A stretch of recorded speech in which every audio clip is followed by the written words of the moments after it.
Hi everyone, this is Chapter 3, Career Interventions in Different Settings for Counseling 4480. All right, let's start with an introduction. Where do you typically find career counseling? Typically, that would be in schools, college and universities, employment services, so places where people uh, it's like a place where people would help people look for work. And then individual counseling in a community setting, so within an organization, maybe they have a specific person who does one-on-one type of work to help a person find the work. For some professionals, it is a part of their job. So, like a school counselor, typically one of the expectations is that the students are going to ask the school counselor about the careers that they want to have, right? So, typically they should have some knowledge in this. For others, it may be a specialty. So, for example, college career counseling, private practice person. So, for the other people, this is all they'll do, right? So, it really does depend on the place where you're working and stuff like that. American School Counseling Association, they talk about K through 12, so that's kindergarten through 12th grade, considered one of the three key areas of student development. So actually, they're saying is if you had to break up, the purpose of schooling K through 12, one of them is the reason is career development, and the other ones are academic development, and then social emotional development. So you can sort of see what K through 12 was preparing you for. And we're going to actually break all that stuff down as we go along. In college, help decide on a major and choosing a career path. Some of it actually might happen in high school, but for sure, there are people who come to school undecided and then they find out a little bit more as they're taking classes or general education classes. There's also the communities. Support from federal and state governments. So those are funding to help, provide services that will help you learn about it. There's also help dislocated or unemployed workers. So there's agencies where whenever there's like a major, let's say, layoff or something like a recession, places open up to help people re-examine what they know, what their experiences are, and where they can potentially head towards if the career has to change. Sorry. Veterans transitions out of the military, so people who are coming back from war or from deployment. There are also people who help people with disabilities find meaningful work, and we'll talk about the Department of Rehab in a little bit. Now let's talk about career exploration. So this is to enhance your awareness of your interests, your values, and your skills. So, we hope that you're all thinking about who you are as a person, what you like, what you're good at, you think, right? And then we want to build on those things. So we might have you take some sort of assessment or a quiz, survey, a test of some sort, just to see, what your results are. And then from there, we might go, well, there's some possibilities when it comes to people who have similar skill sets, what they do as a profession. Explore various occupations that might be a good fit. So you might have events or something like that where you meet people who are working in different fields and then you go, oh, let me think about this. Prepare for various transitions involving work. So preparing for a job, finding a job, and then managing career transitions. So that's another part is, now that you're thinking about what you want to do, there's also going to be the interview part, the preparation. So that could include schooling, and then actual, let's say, apprenticeship or internships along with that as well. And then, of course, managing a career transition. So you might have gone from one type of work to another type of work. How does that make you feel? How does it, differ? Are you okay? We want to also make sure that you're all right once you leave that place and go to your new career or your new life. The National Career Development Association, also known as the NCDA, says there are 6 stages. So there's preschool, elementary school, middle school is about 7th to 9th grade, high school is 10th to 12th grade, and then there's adulthood, and then there's retirement. So this is the cycle of where work is going to be introduced to you in different periods of your life, with different types of information. Obviously, we're not going to ask a preschooler about college just yet, right? Unless maybe your parents are really into college. All right, so let's go and explore these different areas. All right, career interventions in schools. So there are school counselors. This is a great time for me to ask, typically if we were in class, were your school counselors effective?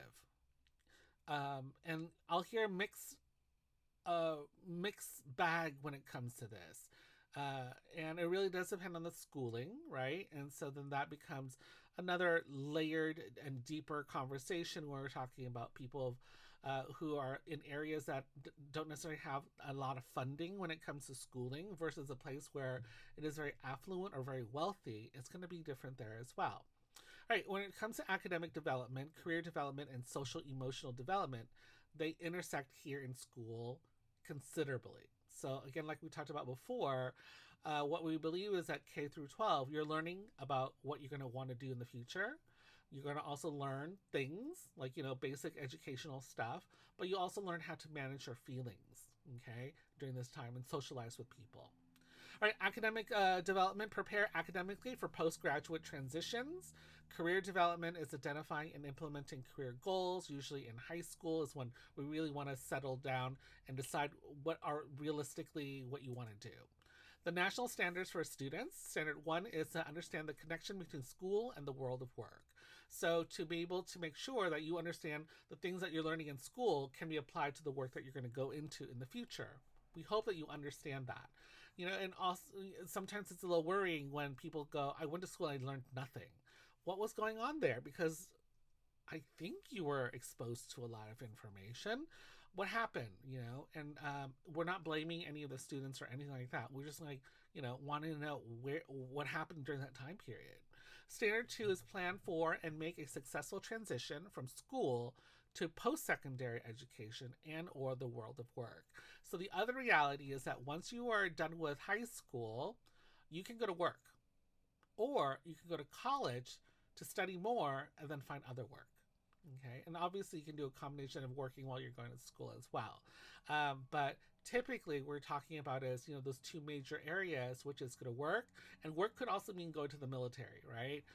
Or go to school to fine tune, enhance your skill sets, your knowledge about a certain type of career, and then go and find work in that area. There's always going to be anxiety of an uncertain future. I was very nervous when I was in high school trying to figure out what I wanted to do.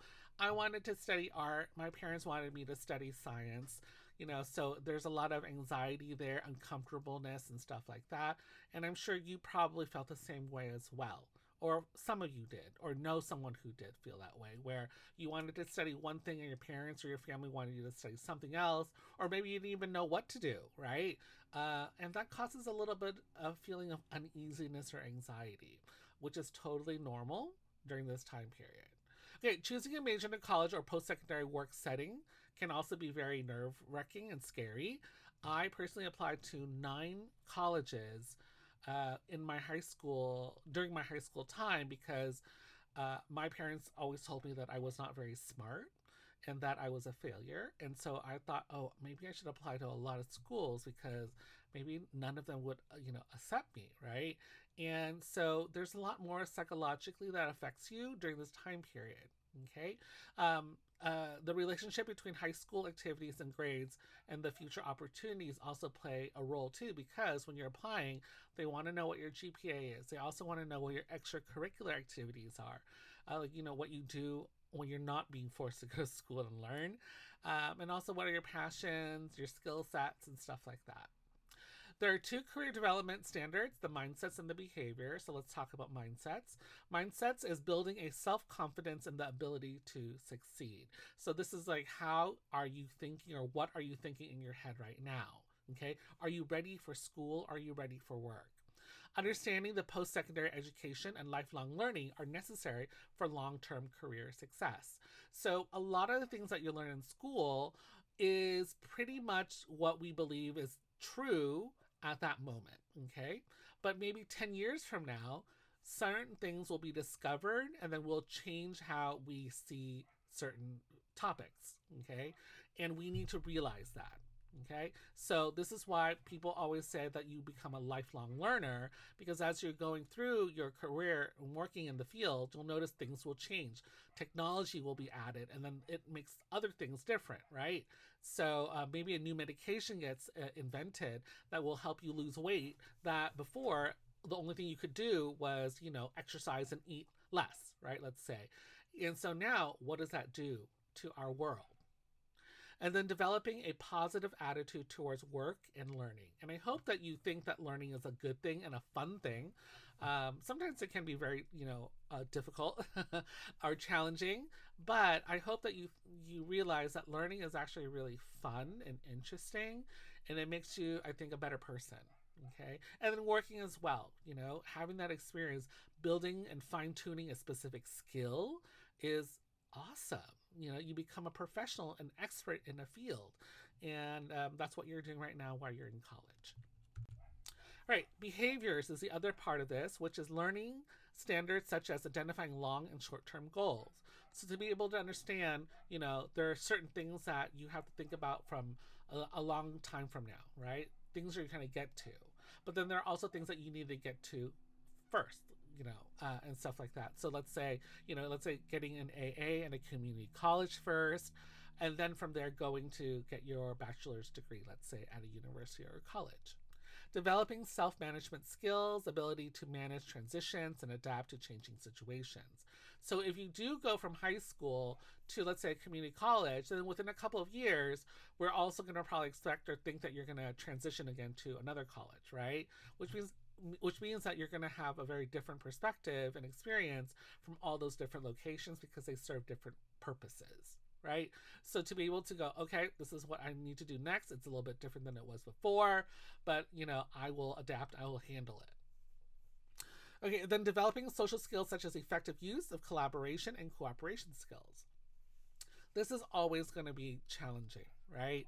When you meet your classmates and become friends with some of them and not become friends with some of them, you're learning how to either collaborate or not. And sometimes you're being forced by your teachers to do group work. And group work can be frustrating because maybe your classmate is going to be the one who isn't so participatory, right? And then maybe you are very participatory. So there might be certain types of opposites, but we also want to expect that as adults, can you try to work on it, right? And see maybe we can meet in a middle ground and learn so that you learn how to deal with people who might be difficult to you and stuff like that. Life is not all just, a happy ride into the sunset. There's a lot of difficulties. There are times when people will cry over their work or be very frustrated over their work, get angry and all that stuff. We want to make sure that you're able to handle those things, okay? Not just run away or just quit your job and then just, try to think that it's not going to happen again. There will always be people that in your office that you do not like, who you find challenging and stuff like that. All right, when it comes to breaking down like the career paths and directions and stuff like that through all the different grades, elementary school is often considered exploring options.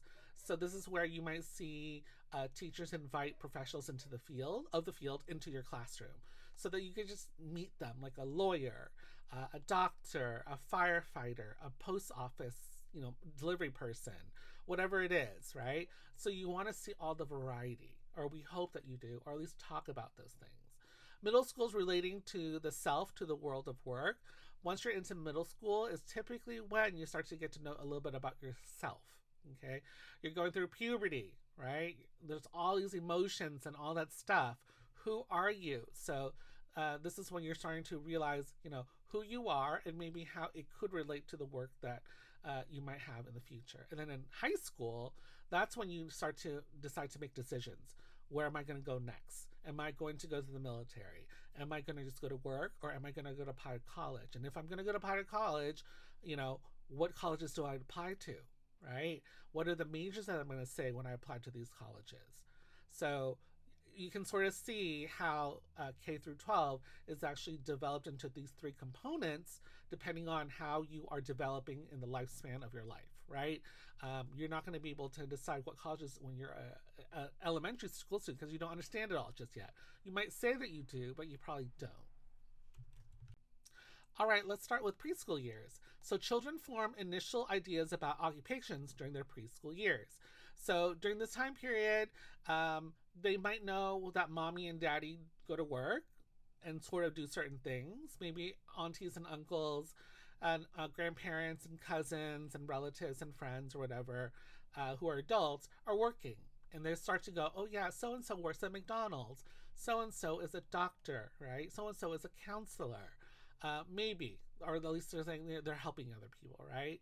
But this is a time period when they're first exposed to those things. And oftentimes it's home and family that help develop a wide view of occupations. If, obviously you're talking to your family and connecting with them. You also, during this time period, hope that we can reduce the gender stereotypes. So gender stereotypes are basically, when it comes to careers, are that the belief that certain jobs are only for men and certain jobs are only for women. So for example, a nurse is usually a woman, whereas a doctor is a man. And we want to say, as a woman, you can also be a doctor too. I think your generation, Gen Zs and stuff like that, you all probably have a lot more exposure to this, but definitely previous generations don't, right? And we are still in this time period where some of those gendered stereotypes are still being emphasized because we're in this weird mix of all these different generations. So we want to produce images that counter stereotypes. So women police officers and then male nurses, so that the preschoolers, and let's say as they get a little bit older, will say, oh yeah, I can do whatever I want. And obviously they're going to change their minds. When I was a kid, I wanted to be a garbage collector because I thought it was so fun to ride in the back of a garbage truck. I'm no longer doing that, right? But as a kindergartner or a preschooler, I really thought that was so cool. So again, don't over worry about those things. They're only like 5 years old or so. They're not going to probably stick with what they thought they wanted to do when they were younger. All right, elementary school years. Elementary school helps students begin to gain a sense of self. What do I like? And we'll start asking you those things. Continue to explore career options. So examples bring up what biologists do as part of a science lesson. So here we have a picture of a woman who is a biologist and she's going to perform some sort of experiment. So we might bring that person or invite that person into the elementary school to show them what science is all about. Okay, so that they understand typical things that they need to know how to do, such as like fine specific skills, fine motor skills and stuff like that. There's 6 types of activities that teachers, counselors, and parents can help develop and deliver. So think about this stuff right now that we're talking about. If you were a counselor or a career counselor in this age bracket, okay? Number 1, make the classroom a proxy for a workplace to help them develop work values. So they can interview a parent or an adult about work. So that means, kind of like make it a little bit of a more professional setting for certain days about career exploration, okay? So that they can learn about these things. Teach and reinforce productive work habits such as on-task behavior or respectful listening, such as finishing your work on time, cooperating with others, and following directions. So as a kid, you were probably given assignments, directions, and then you're expected to complete it. So we want to see that you learn that this is what is expected of you when you're going to become an adult, right? Is that we have certain things that we need to do. We'll do it and we'll turn it in hopefully on time, and then you get feedback from it. 3, circular infusion, which is understand how the subjects they are learning apply to occupational areas. So we'll start to learn that certain types of jobs require math. Some certain types of jobs involve art or creativity. Some will also require science, right? So we're starting to learn that there is a reason why you're learning the things that you're learning. We want to give you a general an opportunity for all these general types of subjects that can be applied to a variety of jobs in the future. Okay. Number 4, use community resources. Use community resource individuals, parents, and others to present many types of occupations to students, like such as career day, right? Our parents are some of our role models, right? And also other people in the community. So to be able to invite them in and have them share what it is, that's really an opportunity for that person to start to learn a little bit more. 5, ensure general career awareness. So just meaning that people do work as they grow up. 6 is continue countering occupational biases and stereotypes. So during this period, we're still trying to break down those gendered issues. So hopefully we'll continue doing that in elementary school. Now let's talk about middle school years. So career development interventions increasingly focus on self-understanding. Like we said before, if you connect this to lifespan and development, This is a time period where people are going through puberty, right? Starting in the middle of and stuff like that. And all these hormones are going to make you change. You're going to start to think about who you are as a person a little bit more. You know, who am I? What am I? And all that other stuff. And so during this time period, we also want to help them realize the relationship between themselves and then the world of work. Explore all the occupations that are involved in geography for broad exploration. Do not push them to choose a specific career yet. You know, just say whatever you want to do. Like, what are you interested in? What can we explore? Okay. And how does that connect to you? You know, why are you choosing these things? And again, this is just all talk. Nothing is set in stone. There's no contracts or anything like that. Find volunteer activities to develop a good work habit and then better understand their work values. So maybe you'll start to volunteer, which means that you're going to practice some of this stuff. You're going to meet the type of people that you might be working with so that you can understand maybe some of the challenges or some of the areas that you feel really rewarding. Promote readiness for high school activities such as apprenticeships, work study programs. Depending on your school, you might have that. I did not have any of that, but I did have a summer job 1 year during my high school time that was, they found, like the school helped me find, and I got to work for the summer, okay?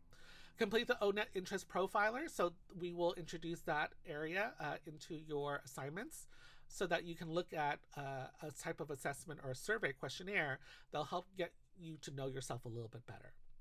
Shadowing high school students or identify volunteer activities in a related field. So here you might follow someone. That's what shadowing means, right? Or actually do some specific volunteer work so that you then can see what kind of work exists out there in the world. Now let's talk about high school years. You want to make good decisions about preparation for post-secondary plans. Do not freak out if you did not. It's okay. But we want to start encouraging and pushing you over there, right? Not everyone is going to be at the same pace. Again, totally fine. Do not feel like you are behind in any way. We all move in different pace. Okay, you do not want students to shut down any possibility for their future. For example, you want to encourage them to take math classes because math is a filter for many paths in higher education, which is very, very true. For those entering the workforce after high school, you want to learn to develop strong work habits. So that means waking up on time, getting to school or work on time, being professional and all that type of stuff. If you decide you don't want to go to school, then help them identify job preparation programs. So for here, what we're talking about is, let's say that you want to go to work. Where can we have you go to explore some of the places where you can find work right after high school? Unemployment rate, according to the textbook in 2018, no high school diploma was about 5.1%. With a high school diploma, it's about 3.8%. And then with a college diploma, the employment rate goes down to 2, which is good. All right, work with community and business partners to provide work study. So for some of the people who want to just go to work, right, maybe in high school, we can help introduce you to places where you can start an internship so that you're not necessarily working in in a career that you cannot go to a higher position or level so that you can get paid more in the future with more responsibilities.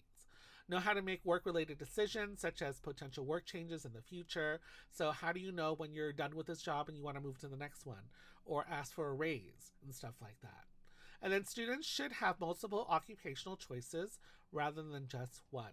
So we hope that you think that you can do a bunch of different things. It's not just one career and that is it. For some of y'all, you might think so, and that's totally fine as well. But we don't want to, as like a whole thing when it comes to representing a school, say you should only do one thing. Because the reality is most of us will probably do more than one type of job in one type of area.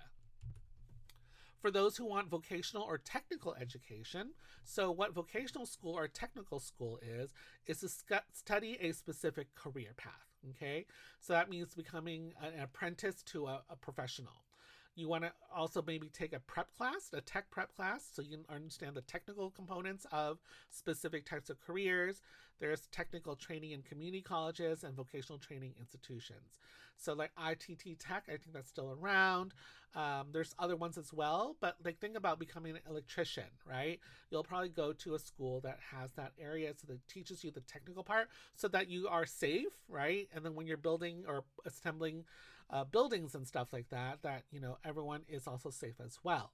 So you can learn that as well instead of going into a college or a community college to just learn to expand your mind. You're learning about a specific skill set so that you can just start working.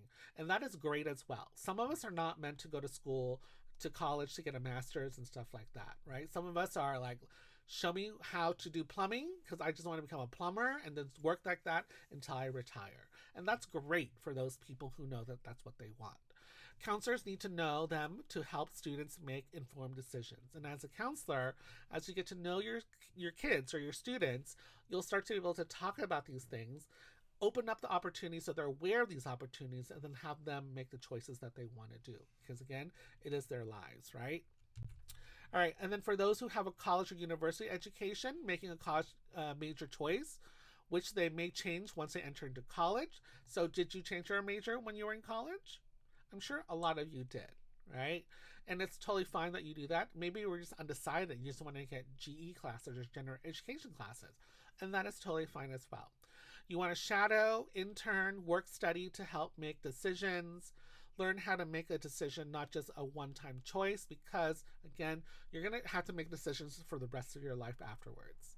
How to apply for college and financial aid, help consider factors in choosing a college, especially for first-generation college students. I've talked to many students here in our classrooms where you were all the first first-generation college student, right? And that is so scary. There's a lot of pressure on you, and stuff like that. Just know that our school is very well respected, so you made a great choice. I hope you make the most out of it too, right? They can't just give you everything. You have to also take it and then make it for you, customize it for yourself, and then move forward with it, what you take from the school while you're here. Okay, there's also career interventions in higher education. So there is a career development center. We have one on our campus, which is dedicated to career counseling services. Did you know that?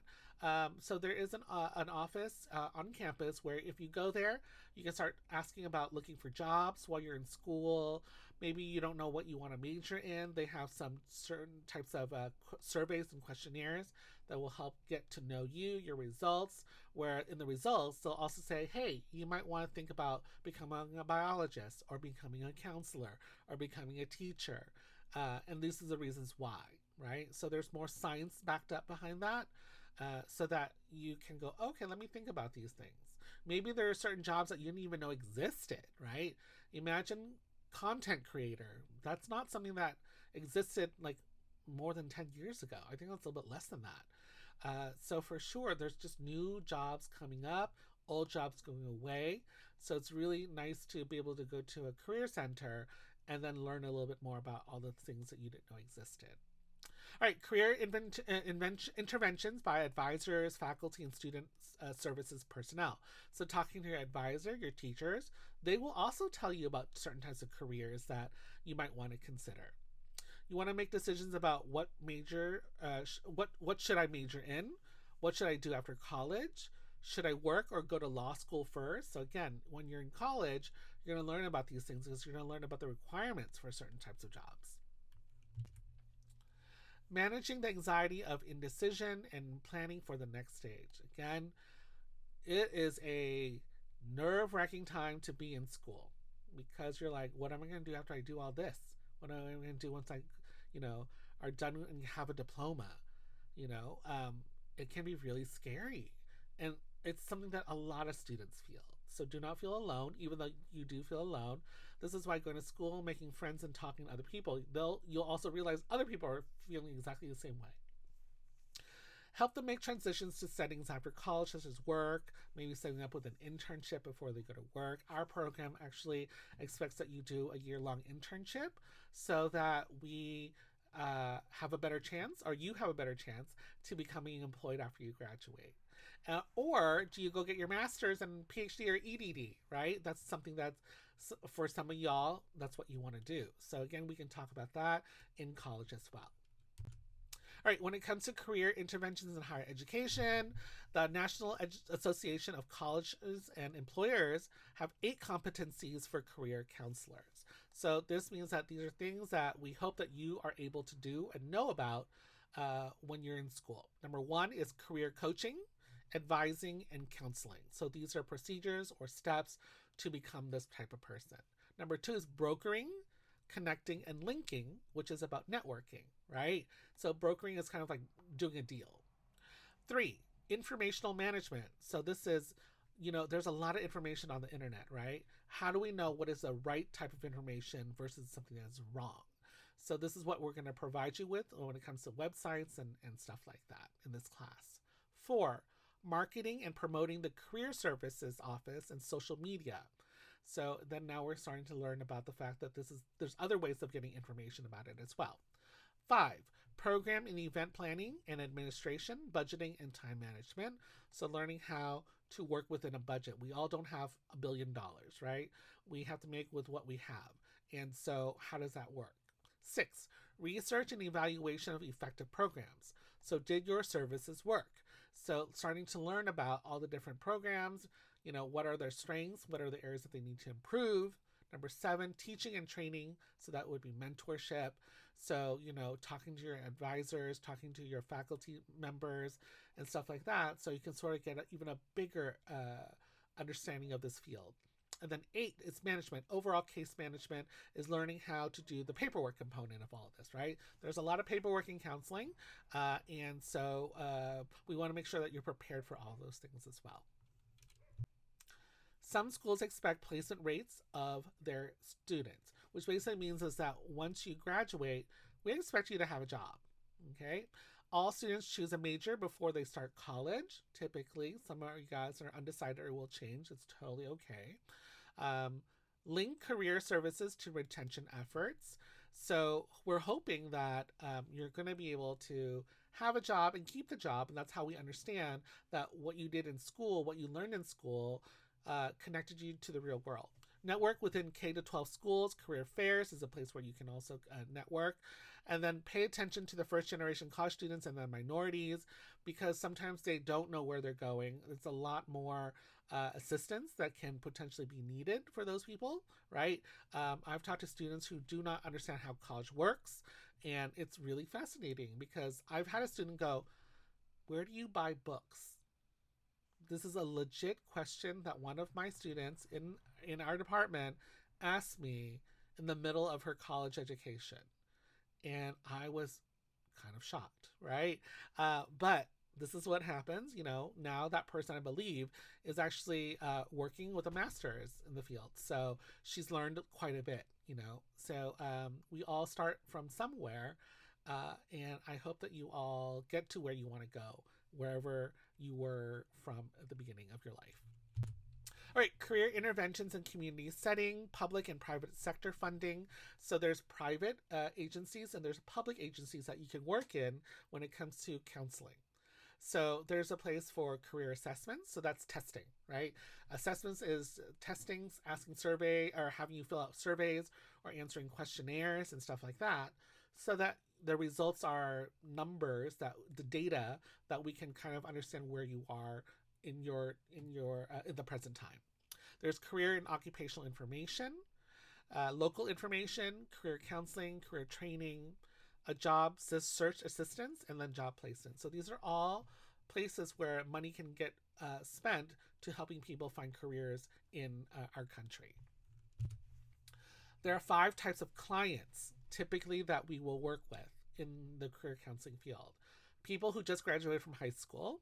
That's number 1. Number 2 is adults who have lost a job involuntarily, which means that they were fired or they were laid off and they didn't know that this was going to happen. 3, couples seeking dual career or employment. So maybe couples meet up and now they are, let's say, moving into a different city and now they both need work, right? 4, people who have experienced discrimination. So people who cannot find work because they're being discriminated against because of the color of their skin, their ethnicity, their culture, their sexuality, and stuff like that. Their identity, basically. And then 5, people in career transitions. So those are people who are already working right now, but they're thinking about going to do something else. So they might come visit you to explore what are the possibilities with the skill sets that they have today. Retired people who need to work again for financial reasons. So during this time period, we hear about the budgets and economy not being so great. So people are working longer than they need to be, unfortunately. Retired people who are the happiest when they work, part-time, short-term working, or volunteering.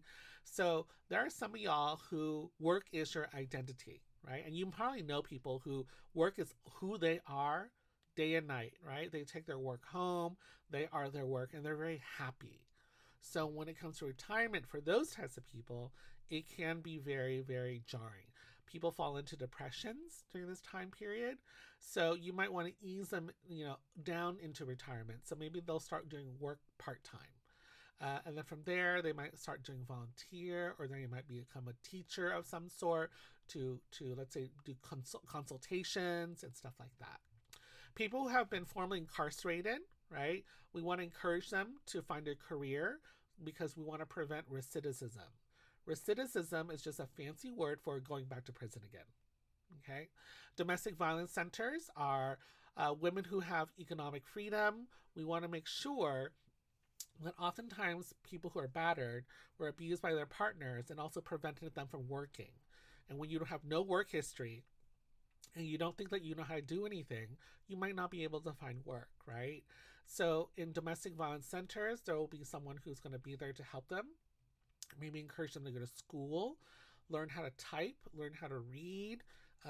There are many things that some people who are in abusive relationships never have an opportunity to learn about.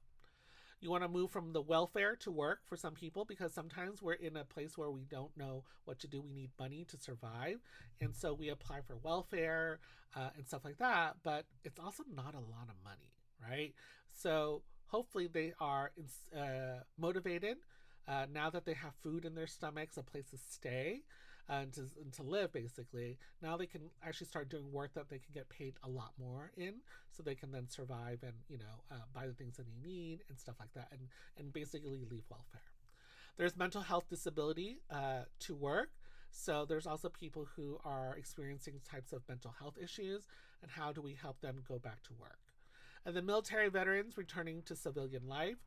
Imagine if you left to go to let's say the army when you're 18 and then you leave when you're 30, right? A lot of people will say that you missed out on your early years as an adult, okay? And then at 30 is when you actually start your adulthood, right? So this is when people, when they come back, they start partying a lot, they drink a lot, they do all the stuff that they were supposed to do maybe in their late teens and 20s, but they're doing it now instead. And it's going to be difficult because they've been, let's say, they've been told what to do that entire time that they're in the military.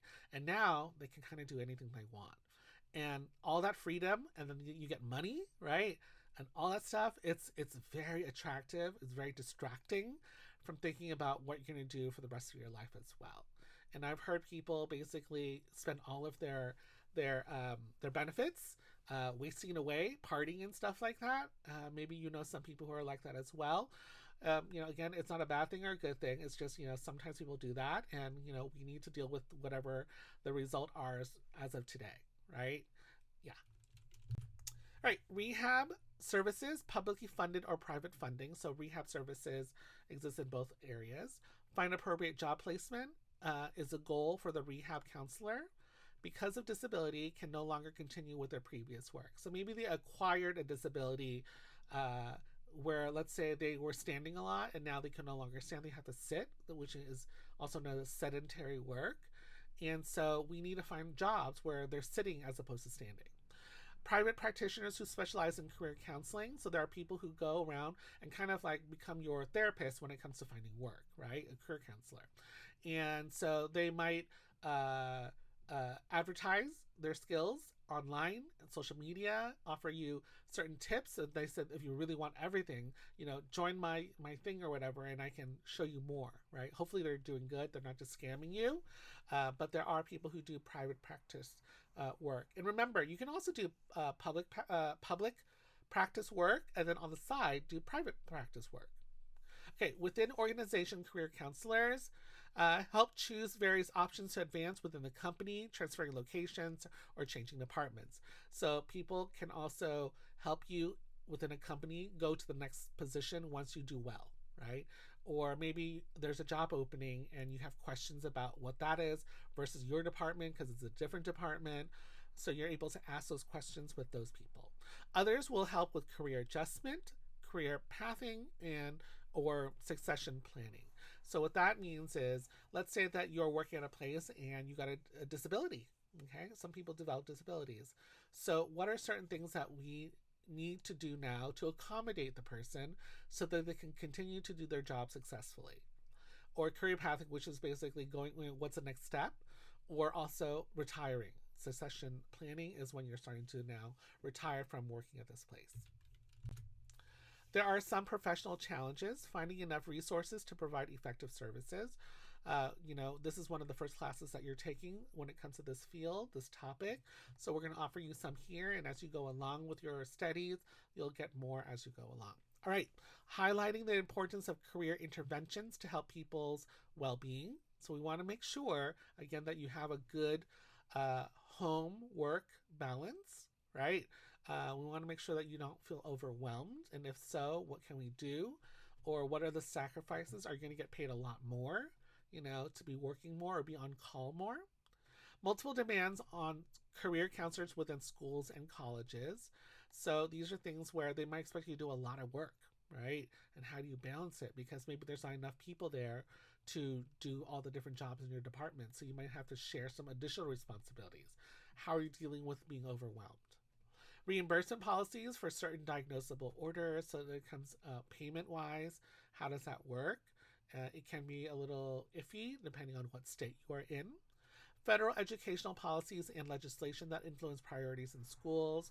So there are certain things that schools really put at the priority, potentially testing scores, right? So how does that affect it when you want to also share and teach the students about career options? Appearance that anyone can be a career counselor or coach. When you go online, if you see the word coach, a coach is not something that you need to go to school. You literally can just call yourself a coach now, right? So it can be very misleading when you hear that, right? And so we want to make sure that you understand the differences and also understand that some of them are scammers and are basically low-key trying to steal your money. And we want you to avoid those things. All right, school shifting to meet academic achievement and reducing non-academic activities such as career exploration. So sometimes because of the budgets or the they're competing to get better results for other things. Let's say your career component part might look like they're not really focusing on it, right? But you're also an adult, so you need to make the most out of what you're getting once you go to a specific school. Hopefully you vetted it, the school, enough so that you know that this is a decent school. Our school, I would like to say, is amazing. It's awesome, right? And I hope you agree too. Obviously, there's going to be bumps in the road, but overall, no regrets for me getting my master's here. All right, university placement rates take priority over activities and interventions. So sometimes that feels really such a bummer, right? That they're trying to make sure the reputation of the school is well or good, and you feel like you're being pushed to the side, right?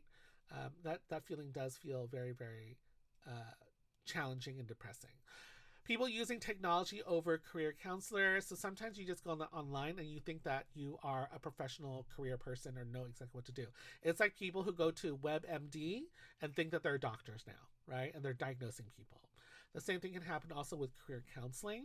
And here's the thing, remember, on the internet, there's some stuff that's really old, a lot of stuff that's incorrect. If you've ever read a Reddit thread, I've read Reddit threads where I'm like, this person does not know what they're talking about. They might be talking from their own perspective and opinions, but it doesn't mean that it's factual at all, or accurate, or truthful, or dependable, or believable, right?